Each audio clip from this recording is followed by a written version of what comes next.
Bonjour à tous, nous sommes ravis avec Anthony de vous retrouver pour ce nouveau webinaire, le premier de l'année en 2024. Bonjour. Bonjour à tous. On a décidé de vous proposer un revue d'actualité assez complet en fait sur différentes nouveautés qu'on pouvait vous proposer sur ce début d'année.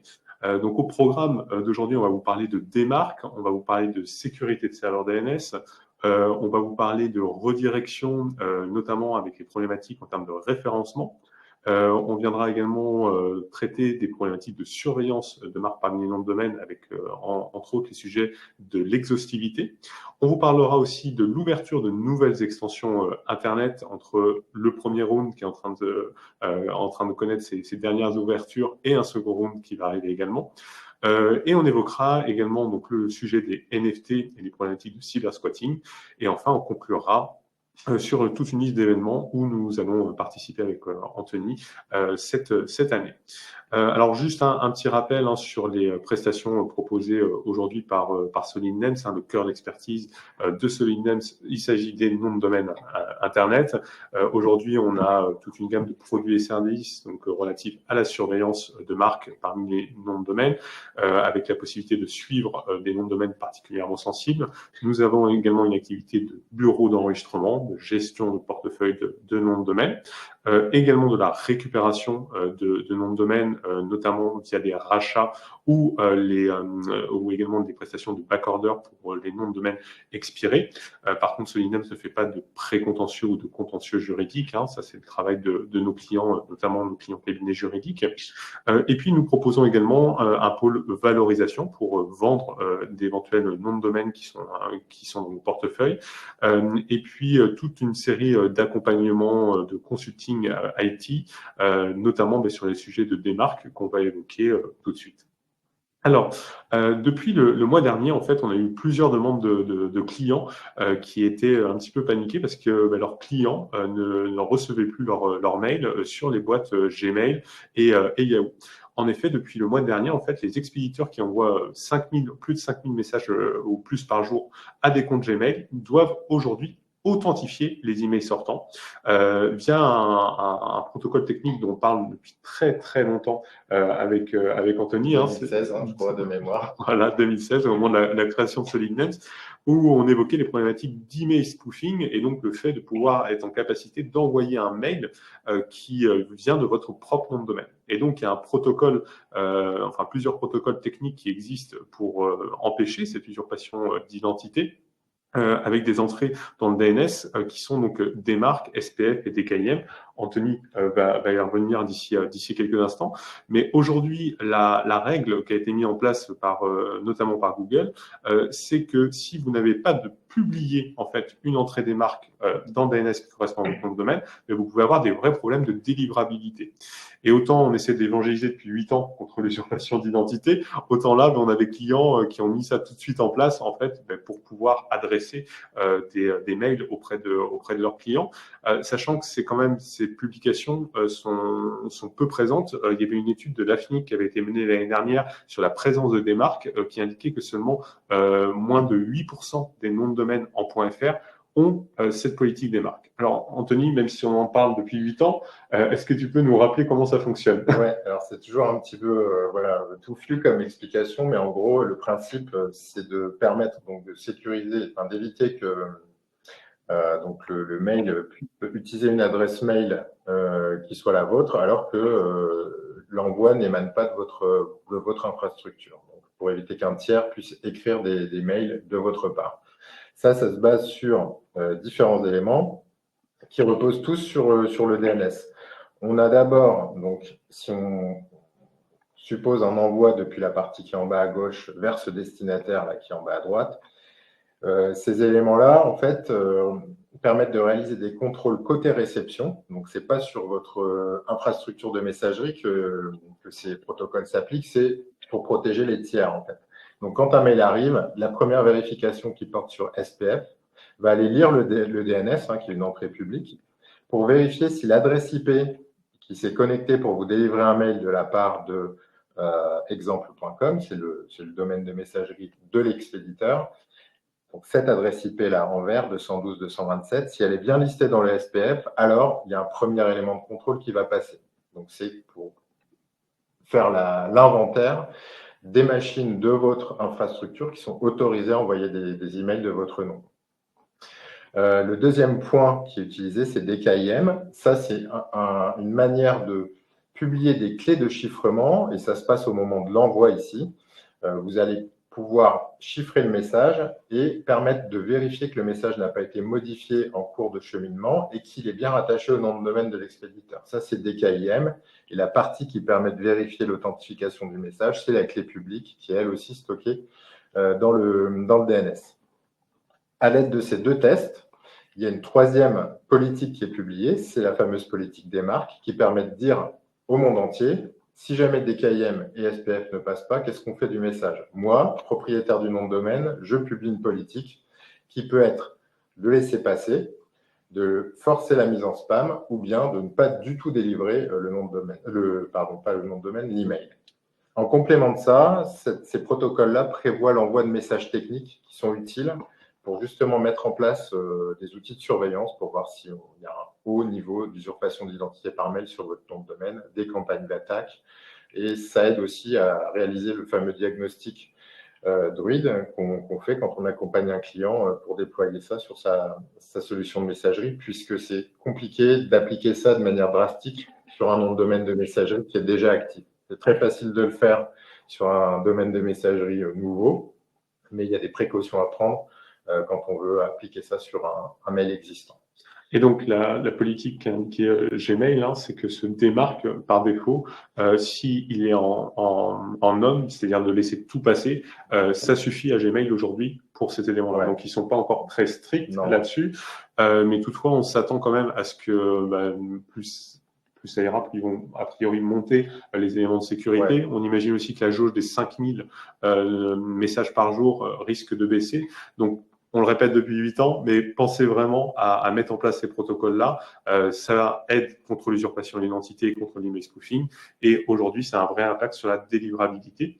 Et si on parle de délivrabilité aussi, Anthony, il y a 2 ans, on a évoqué BIMI.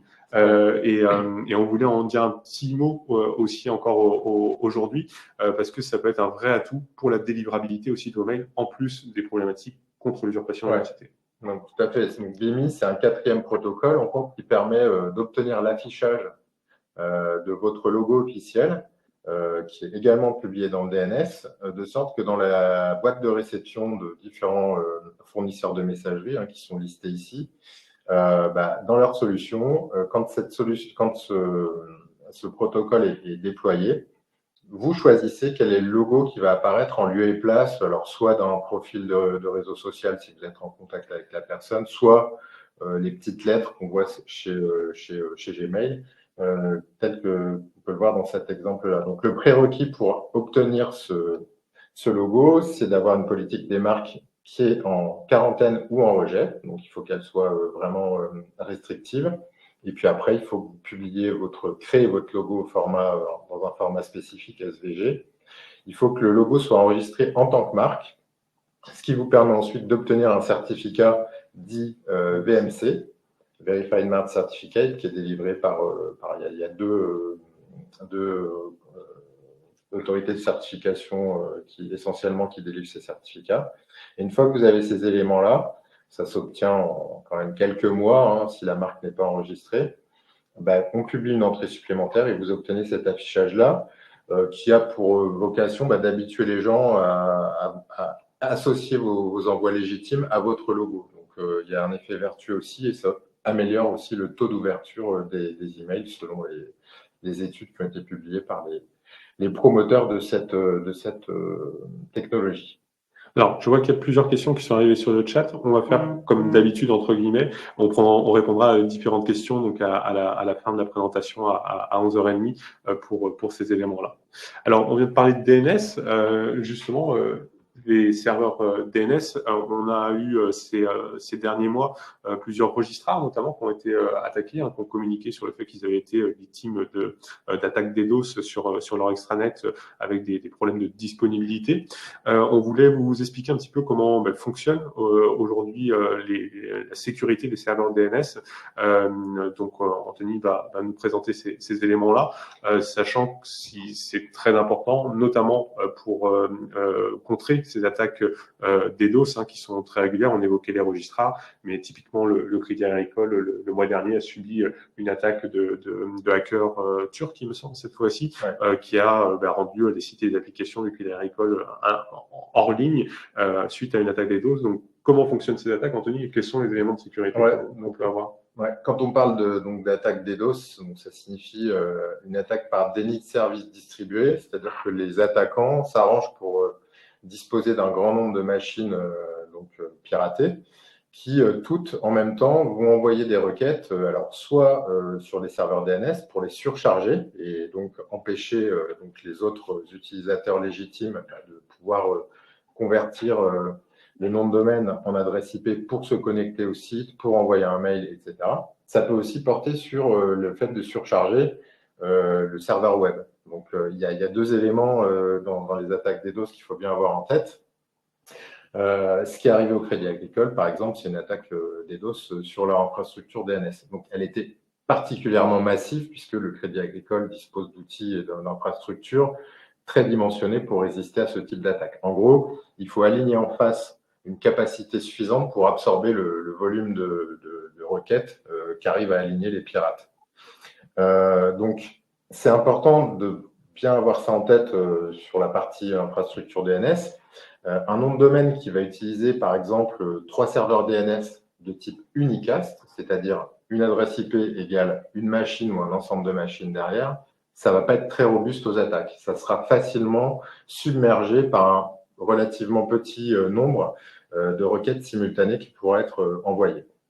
Donc, chez SolidNames, nous, on propose donc par défaut dans le tarif de l'abonnement de nom de domaine le service DNS de KeyDNS qui lui est Anycast, c'est-à-dire que associé à l'adresse IP des différents serveurs DNS qui sont associés au nom de domaine, on a en fait un système de routage qui va vous envoyer, qui va diriger le trafic vers les serveurs qui sont les plus près géographiquement, au niveau du réseau, du lieu de consultation. Et c'est réparti sur différents points du globe. Donc, on va avoir 26 points dans notre infrastructure pour répartir la charge de résolution DNS dans plus de 11 pays. Voilà. Et donc, ça, c'est couplé à un réseau dit Anycast, où donc, en plus, on a une latence qui est plus faible, puisque si on est à l'autre bout de la planète, dans le cas de Unicast, il va falloir potentiellement aller joindre un serveur qui se trouve très loin. Avec Anycast, vous accédez en plus au serveur le plus proche de vous au niveau du maillage du réseau. Comme j'ai dit, et par opposition à la plupart de certains de nos concurrents, c'est un service qui est compris dans le prix de gestion du nom de domaine, puisqu'avec ces histoires d'attaque DDoS, on a été consulté par certains de nos clients prospects surtout pour nous demander en fait quelle était la nature de notre hébergement DNS et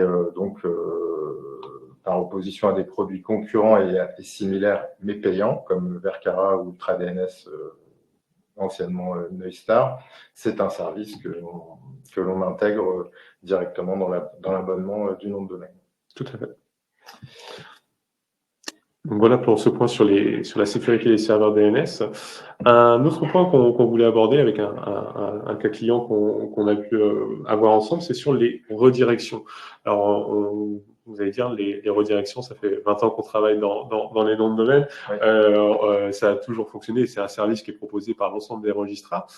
Mais il y a quand même une problématique spécifique sur les redirections, notamment avec le HTTPS. Est-ce que tu peux nous en dire plus? C'est ça. C'est vrai que les redirections, c'est une fonctionnalité qu'on retrouve classiquement chez la plupart des bureaux d'enregistrement. mais qui ne portent dans la plupart des cas que sur les adresses en HTTP et pas en HTTPS . Est-ce que tu peux expliquer la différence entre Bah, HTTP et HTTPS? HTTP, donc, quand vous consultez une page avec votre navigateur qui est en HTTP, le trafic, toutes les informations qui circulent, les formulaires que vous postez, les mots de passe surtout que vous postez, qui transitent entre votre navigateur et le serveur web de l'autre côté, ça transite de manière en clair. C'est-à-dire que si quelqu'un, si vous êtes sur le réseau Wi-Fi d'un hôtel ou d'un cybercafé, il est fort possible que quelqu'un puisse écouter le trafic réseau et donc dérober vos mots de passe ou des informations confidentielles. Donc c'est pour ça qu'il y a une version dite HTTPS qui repose sur l'achat d'un certificat SSL qui permet de chiffrer le transfert d'informations entre le navigateur et le serveur web. Ce qui interdit à un tiers d'écouter, en fait, ce qui serait sur le même réseau que vous, d'écouter le trafic et donc de voler vos secrets. Ça a été encore une fois rendu quasiment obligatoire pour tous les sites actifs à cause, ou grâce en l'occurrence à Google, qui a imposé, pour avoir de bons résultats en termes de référencement, d'héberger son site sur une URL HTTPS. Donc on se retrouve à avoir besoin, quand on change le nom de domaine d'un site, à devoir rediriger le trafic en passant par une adresse en HTTPS. Le cas d'usage, c'est si vous changez en fait il y a différents cas d'usage d'ailleurs, c'est si vous changez le nom de domaine principal de votre site, vous allez devoir vous aurez probablement donc, des liens qui sont référencés dans Google. Là, on voit un exemple client qu'on va pouvoir commenter du coup. Il s'agit d'une initiative qui avait été prise par la région Bretagne lors de la crise Covid pour faire la promotion des produits locaux et de la production locale. Ce nom a été abandonné, il n'a pas été... le site a été débranché, et donc il a été décidé de ne pas abandonner le nom de domaine, qui bénéficiait de beaucoup de backlinks, de références sur des sites de mairie ou collectivité territoriale. Donc ça, c'est un nom de domaine. On peut imaginer qu'il aurait été snappé. Il aurait été snappé instantanément, et d'autant plus qu'il bénéficiait d'un grand nombre de liens positionnés sur de nombreux mots-clés assez génériques. Donc c'était vraiment un beau nom de domaine avec du potentiel pour le SEO. Donc, on voit qu'ici, les URL qui sont référencées par Google, c'est des URL en HTTPS. Là, on ne le voit pas, mais ce lien, c'est également un lien en HTTPS. Et donc, si on veut pouvoir rediriger tout ce trafic-là et que ce soit efficace vers le nouveau site, qui se trouve être le site de la région Bretagne pour la promotion d'une bonne alimentation, on a besoin de déployer un hébergement web qui prend en charge cette redirection, qui fournit un certificat SSL, de configurer ce serveur web et de renouveler à intervalles réguliers, de faire la gestion en fait des renouvellements du SSL. Donc ça, c'est quelque chose qui est à la portée d'une équipe IT, mais c'est des opérations qui vont prendre quelques heures, on va dire. Donc, dans quel cas d'usage on peut avoir besoin de ça? Donc, on en a évoqué un cas, abandon d'un site actif qu'on veut rediriger, changement du nom de domaine principal d'une activité suite à un changement de marque, par exemple. Si vous rachetez un nom de domaine qui avait des backlinks, des mots-clés positionnés et que vous voulez bénéficier du trafic associé, il faudra mettre en place une redirection à travers HTTPS. Une politique de redirection temporaire, on peut imaginer que pour des opérations de maintenance, vous souhaitiez rediriger le site principal vers une page qui présente un message d'information, ou pour rediriger simplement les noms de domaine défensifs vers le nom de domaine principal. Donc tout ça, en fait, si vous le faites chez SolidNames, c'est déjà inclus en fait dans le prix de l'abonnement de nom de domaine. on a une plateforme donc, qui gère ce dispositif d'enregistrer un premier certificat SSL gratuit. Hein, pour ceux qui connaissent, c'est du Let's Encrypt. Configurer le serveur web pour jouer les différentes redirections avec conservation ou non du chemin d'URL, etc. Et puis gérer le renouvellement du certificat SSL, puisque chez Let's Encrypt, c'est une durée maximum de 3 mois. Et on calcule également les statistiques sur le nombre de fois où la redirection a été traversée pour savoir si le potentiel est au rendez-vous, si on a effectivement du trafic qui traverse ces différentes requêtes. Donc, on voulait faire un zoom spécifique par rapport à ce cas client et aussi pour insister sur le fait qu'on a ces possibilités de redirection en HTTPS, chose qui n'est pas répandue en fait chez l'ensemble des registrars. Un gros acteur comme OVH, par exemple, ne propose pas aujourd'hui ce type d'éléments. Donc, sur les cas spécifiques d'HTTPS, pensez-y, et c'est inclus, comme le disait Anthony, dans le prix de gestion d'un nom de domaine auprès de Solidness. Autre point d'actualité qu'on voulait évoquer avec vous, c'est sur la surveillance de marque parmi les noms de domaine et notamment les problématiques d'exhaustivité. Alors, pour rappel, on parle de l'intérêt des surveillances de noms de domaine, on évoque souvent les problématiques d'abus, de préjudice en ligne que peuvent subir les entreprises, hein, comme l'usurpation d'identité, le phishing, la contrefaçon, le cybersquatting spéculatif, l'atteinte à la réputation.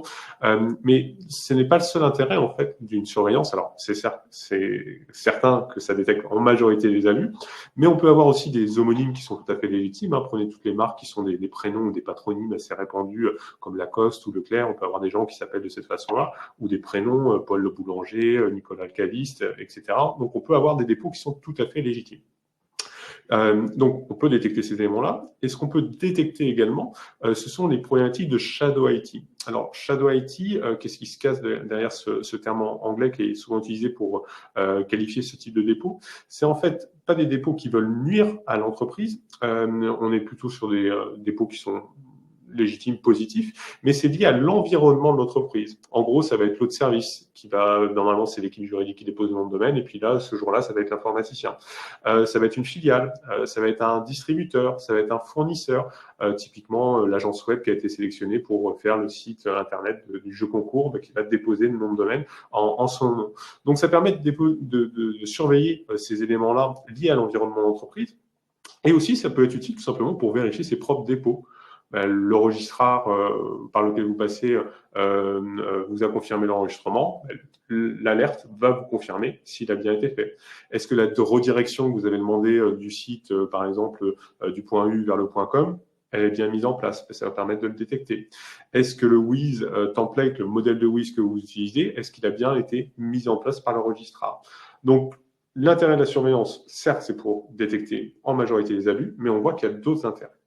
Et puis, quand on parle de surveillance, se pose la question de l'exhaustivité. Alors, on a voulu zoomer sur les problématiques d'exhaustivité parce qu'il y a des limites qu'on explique depuis aussi la création de Solidness. Et puis, il y a des nouvelles sources qui sont parfois agrémentées au fur et à mesure dans nos solutions. Donc, aujourd'hui, il y a deux grands types d'extensions, hein, les extensions génériques, hein, .com, .net, etc., qui comprennent les nouvelles extensions Internet sur lesquelles on va revenir d'ici quelques instants. Celle-là, c'est assez simple à gérer, dans le sens où l'ICANN impose aux différents registres de mettre à disposition l'ensemble des noms de domaine qui sont déposés dans ces extensions. Donc, nous, notre métier, c'est de les collecter tous les jours pour pouvoir détecter des nouveaux enregistrements. Donc, c'est quand même un paquet de noms de domaine, hein, parce qu'il y en a plus de 260 millions aujourd'hui qui sont dans ces extensions génériques, avec notamment le .com, hein, qui en concentre plus de 160 millions. Après, il y a le cas des extensions pays, où là, chaque pays fait comme il veut. Et ça pose plus de problèmes parce que c'est pas du tout uniformisé. Alors, on a de la chance en France, donc le .fr est géré par l'AFNIC, et l'AFNIC met à disposition la liste des nouveaux enregistrements de noms de domaine, donc de façon gratuite sur son site. Ils ont aussi l'open data, et ils ont aussi un service payant pour les registrars, comme Solidness, notamment le service dit Platinum du .fr qui va nous permettre d'accéder et d'exploiter la liste complète des noms de domaine enregistrés en .fr. Donc ça, c'est un accès payant. D'autres pays le font, hein, comme le Royaume-Uni. Et là, on a de l'exhaustivité. On est en mesure de dire qu'on est exhaustif sur le .fr, sur le .uk. Il y a d'autres pays donc, qui mettent ça à disposition de façon gratuite. On les remercie. Ça nous fait moins de frais, comme l'Espagne, comme la Suède, par exemple. Et puis, il y a toute une autre série de pays qui ne mettent pas à disposition la liste des noms de domaine. Alors, comment on fait, Anthony, quand même, pour détecter un nom de domaine qui sera enregistré, je sais pas, en .de en Allemagne, en .cn en Chine, parce que nos clients reçoivent quand même des alertes pour ce type de nom de domaine. Là, oui. C'est toute la zone d'ombre en fait qu'il y a dans la surveillance de nom de domaine. Elle se trouve là sur les extensions à 2 lettres, hein, donc c'est les extensions pays. Afin de détecter les noms de domaine qui seraient déposés dans une extension générique et également dans une extension pays, ce qu'on intègre dans la surveillance brand alert, hein, c'est le fait de contrôler à chaque fois qu'on détecte un label, par exemple Solid Names, en .com ou dans une extension générique, on va aussi vérifier s'il est également actif au niveau du DNS dans toutes les extensions à 2 lettres. Donc, on va chaque jour, pour chaque label identifié, et pour une surveillance, ça peut aller jusqu'à plusieurs milliers, on va répéter ces contrôles sur, de l'autre côté, plusieurs milliers d'extensions pays, enfin quelques centaines plutôt d'extensions pays qu'on va interroger simultanément au niveau DNS. Si c'est actif au niveau DNS, ça veut dire qu'on a aussi un nom de domaine actif derrière, et donc on va signaler ces dépôts-là. Ça, c'est la pratique qu'on a depuis le début de la création de Brand Alert et qui nous permet de couvrir, alors c'est une estimation, mais on est à peu près aux 2 tiers d'après des benchmarks qu'on avait pu faire sur cette approche-là.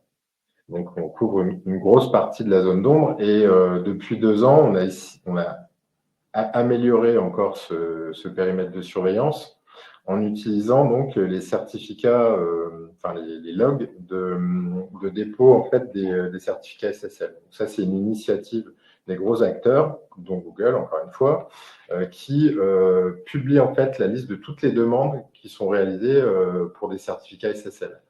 Donc ça, c'est intéressant puisque ça va en général être un indicateur d'un site actif. Et donc, ça contient aussi beaucoup de noms de domaine. Enfin, ça contient à chaque fois au moins un nom de domaine. Et là, il n'y a pas de distinguo. Est-ce que c'est un nom de domaine générique ou une extension pays? C'est s'il y a une demande de certificat SSL qui est faite pour un nom de domaine, on le voit passer dans ces logs de création des certificats. Donc ça fait 2 ans que c'est intégré dans la surveillance Brand Alert. Voilà.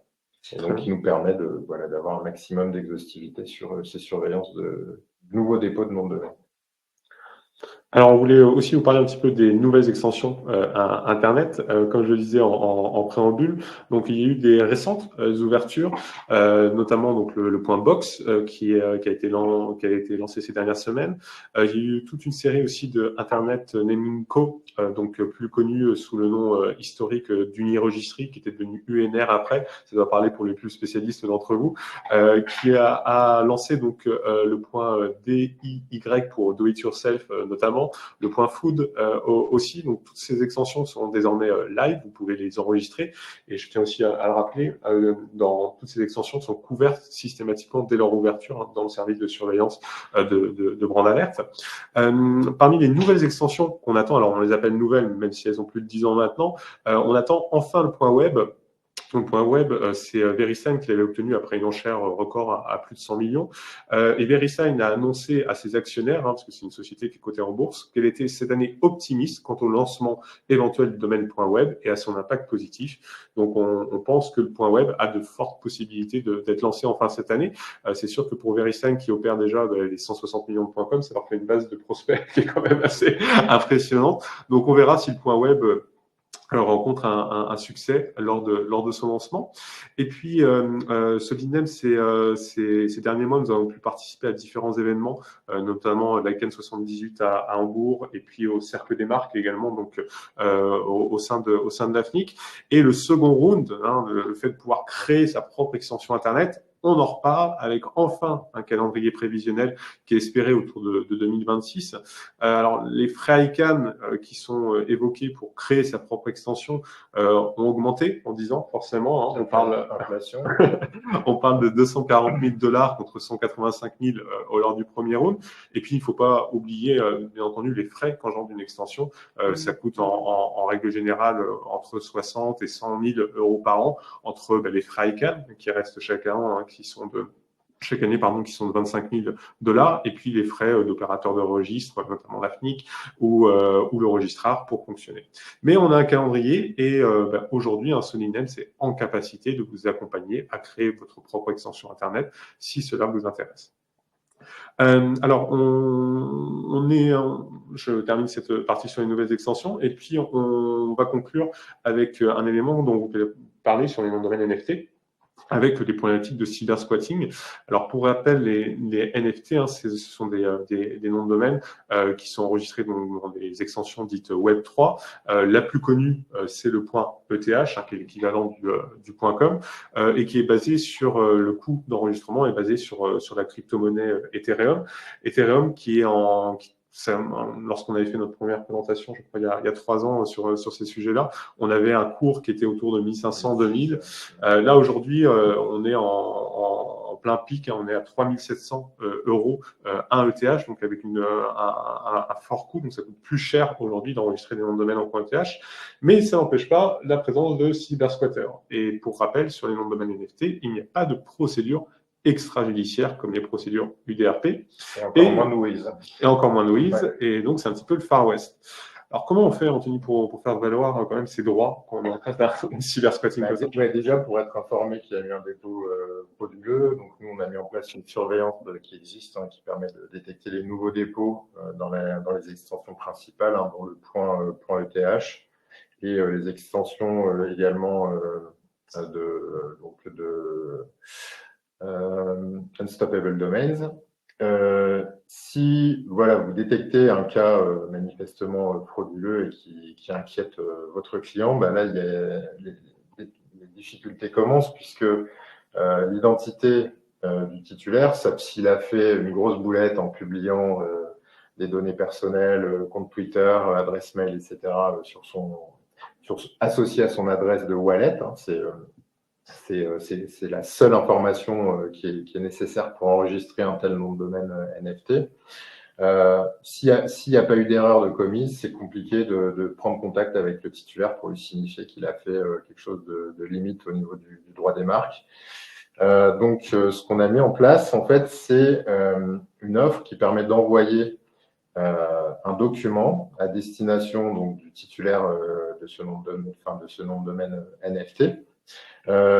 Et ce document, en fait, passe par lui-même un NFT. Et c'est assez intéressant parce qu'il est possible techniquement d'envoyer un NFT à quelqu'un sans son accord. Donc, on n'est pas très loin du spam. Il y a les frais de transaction qui peuvent limiter son utilisation un peu débridée. Mais c'est tout à fait possible d'aller déposer dans le compte du titulaire d'un nom de domaine litigieux un NFT qui porterait les mentions du fait qu'il contrevient au droit des marques du client. Donc ça peut s'accompagner d'un lien vers un document PDF qui serait rédigé par le cabinet pour indiquer à l'utilisateur, vous portez atteinte au droit de marque de mon client. Donc ça, si on prend un exemple, on a fait un proof of concept. Voilà le compte d'un cybersquatter. Il a ces NFT qui apparaissent là et il voit apparaître un beau matin. Ici, on a 2 exemples de NFT siglés avec le logo du cabinet, un lien vers la mise en demeure, QR code associé pour avoir 2 accès vers ce même document. Ce document, c'est au choix, il peut être public, donc accessible à n'importe quel visiteur sur les plateformes OpenSea, par exemple. Il pourra prendre connaissance du document que vous aurez préparé et qui déroule les arguments, les antériorités, enfin la problématique liée à ce dépôt frauduleux. Ou vous pouvez choisir de passer par un système qu'on a développé en interne qui permet au seul titulaire en fait du wallet d'avoir accès à ce document. Donc, c'est un système de redirection qui ne laisse passer que si vous êtes capable de signer une transaction avec le wallet du titulaire du nom de domaine NFT problématique. Donc, en fonction du souhait, des nécessités de la procédure, soit votre courrier peut être public, accessible à tous, soit il peut être uniquement réservé à une liste de comptes. L'objectif étant, bien entendu, d'obtenir une réponse de l'autre personne pour essayer de négocier à l'amiable la cession, la récupération du nom de domaine, parce qu'aujourd'hui, ça peut passer que par une transaction. La récupération, il n'y a pas de procédure extrajudiciaire comme on l'indiquait. Et c'est pour ça qu'on a toutes ces options. Est-ce qu'on c'est un message privé? Est-ce qu'on choisit un message public? Quelle est la durée? Est-ce qu'on fait un mois? Est-ce qu'on fait 15 jours? Est-ce qu'on laisse un an? Voilà, c'est une stratégie à établir avec ce que vous souhaitez transmettre aux cybersquatteurs. Et c'est un service donc de legal notice qu'on propose à 96 € par envoi, donc ça reste très accessible financièrement. Et ça peut être envoyé du compte bien entendu du cabinet juridique ou de la société si elle a un nom de domaine NFT, ou ça peut être également envoyé via Solidname si vous souhaitez, mais c'est sûr qu'on recommande plus du cabinet pour que ça ait un peu plus d'importance à ce niveau-là, que la personne se rende compte qu'elle a fait une bêtise, on va dire ça comme ça, et qu'elle puisse et qu'on puisse obtenir la cession. Voilà. Donc c'est un nouveau service qui est à disposition de la part de Solidance. Alors juste avant de prendre les questions, on va vous présenter quelques événements où on sera présent dans les prochaines semaines et les prochains mois. Le plus rapide, qui arrive très vite, c'est le 22 mars à Strasbourg. Nous serons présents en tant que sponsor et intervenant au NDD Camp à Alsace, donc notamment organisé par Benjamin Louis du Point Alsace, David Shelley et également. Nous serons ensuite à Paris-Versailles pour le SEO Camp, donc qui est l'association des professionnels du référencement, le 25 et le 26 avril 2024, donc le gros événement lié au référencement. Autre événement plus loin, mais où il y a aussi beaucoup de Français, et si vous participez, n'hésitez pas à nous demander un rendez-vous durant cet événement. C'est l'INTA, donc qui est le sommet INTA, donc de tous les professionnels des marques qui se retrouvent. C'est un événement qui attire souvent autour de 10 000 personnes. Cette année, il a lieu à Atlanta et donc aux États-Unis, en Géorgie, du 18 au 22 mai. Et puis, l'autre événement, NDD Camp, mais cette fois à Paris, ça sera à la rentrée, le 13 septembre, donc vous pouvez déjà réserver vos dates pour cet événement. On sera ravis de vous retrouver avec Anthony sur ces différentes dates. Alors, je vois qu'il y a eu pas mal de petites questions, donc on va les prendre et je vais les poser, Anthony, si c'est notamment technique là-dessus. Donc, bonjour à toutes les personnes qui nous ont dit bonjour. Alors, on a une question notamment de Laurent qui demande si dans ce contexte, donc si on revient sur les questions des marques et Bimi, est-ce que Bimi devient de plus en plus pertinent avec une couche supplémentaire et complémentaire, Anthony? Oui, c'est-à-dire que si vous avez fait l'effort de déployer des marques avec une politique de quarantaine ou de rejet, c'est l'étape d'après qui vous apporte un gain en termes d'identification dans les boîtes mail de vos destinataires. Donc, c'est la cerise sur le gâteau, on va dire, quoi. Même s'il y a un coût quand même non négligeable au niveau de ce certificat de marque enregistré, on le rappelle, c'est un coût récurrent de 1 500 € en gros par an. Donc, mais c'est vrai que nous, on l'a déployé pour Solidem, et c'est vraiment intéressant que nos clients puissent nous identifier. Donc, c'est l'étape d'après. Là, on en parle déjà depuis 2 ans, mais c'est vraiment, ça nous paraît très important de le déployer. Alors, on avait un commentaire de Philippe qui indiquait que l'analyse des rapports des marques n'est pas des plus simples. Non, c'est vrai, mais il faut utiliser les bons outils pour ça. Effectivement, ces petits rapports-là qui vous envoient vous recevez une quantité de messages de la part de tous tous les opérateurs de messagerie qui traitent un message, qui déploient des marques, donc qui vous envoient en fait un rapport technique à une adresse que vous mentionnez dans l'entrée, qui vous indique quels sont les messages qui n'ont pas passé les tests. Ça vous permet d'identifier, par exemple, les oublis dans votre infrastructure. Vous avez un serveur qui envoie, par exemple, des factures qui auraient été oubliées dans la liste.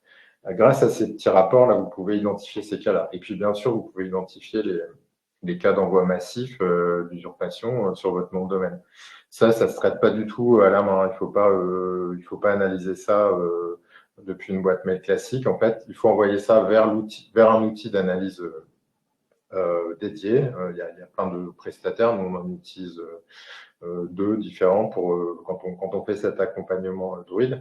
Et en revanche, les informations que ça donne sont extrêmement précieuses justement pour sécuriser le déploiement de la politique et la renforcer en passant de non à quarantaine ou de quarantaine à reject.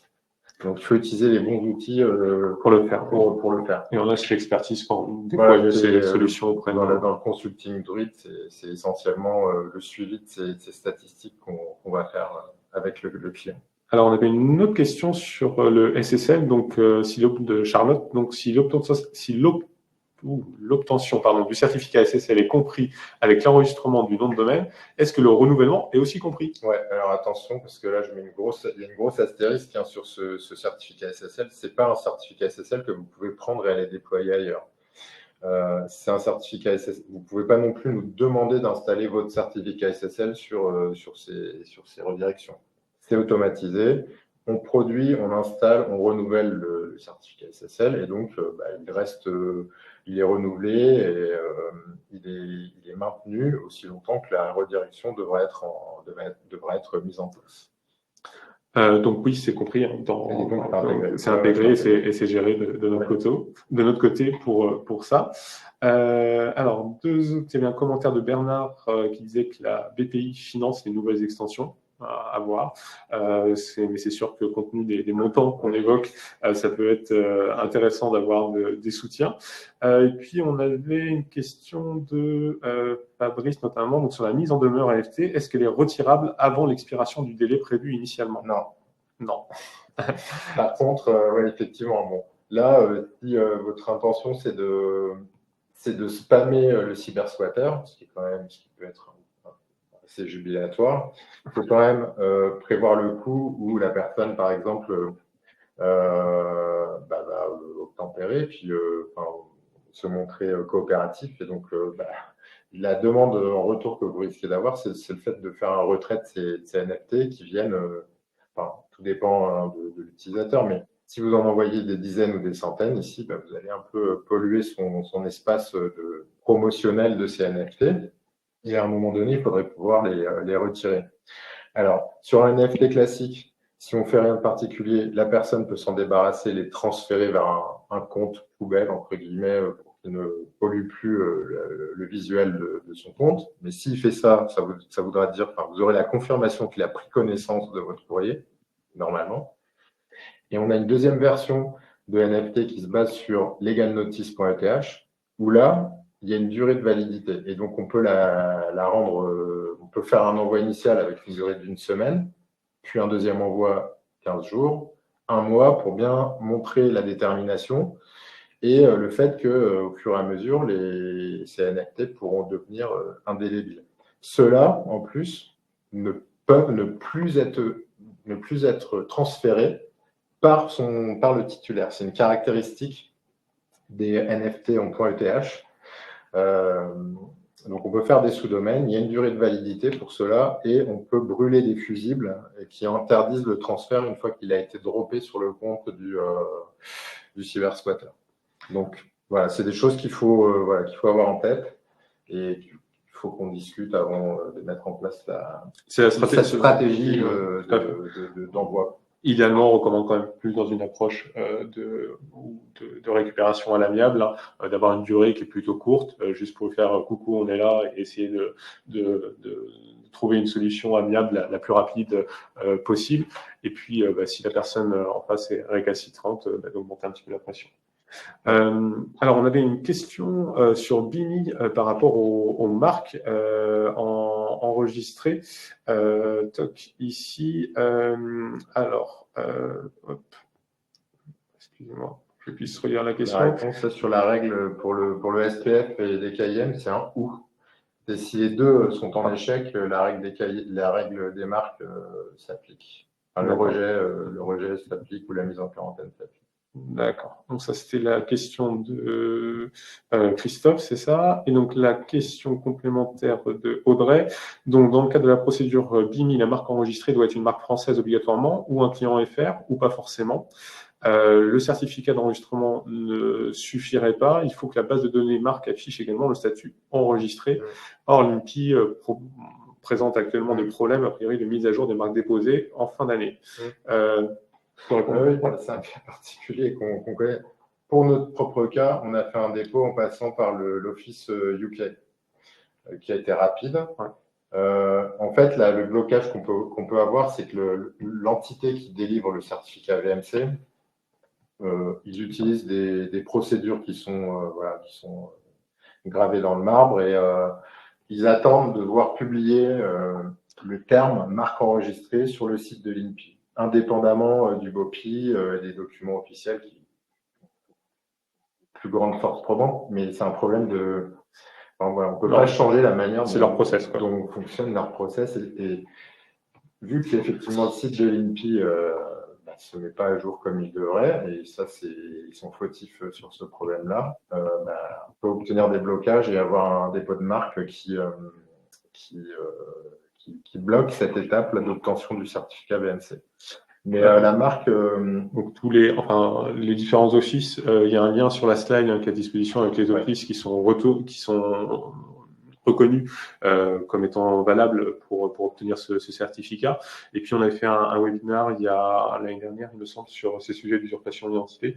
Donc il y aura le lien également si vous voulez le revoir pour ce point-là. Mais donc une marque française fonctionne, mais d'autres offices sont reconnus. On évoquait le cas du Royaume-Uni que nous avions pris pour déployer.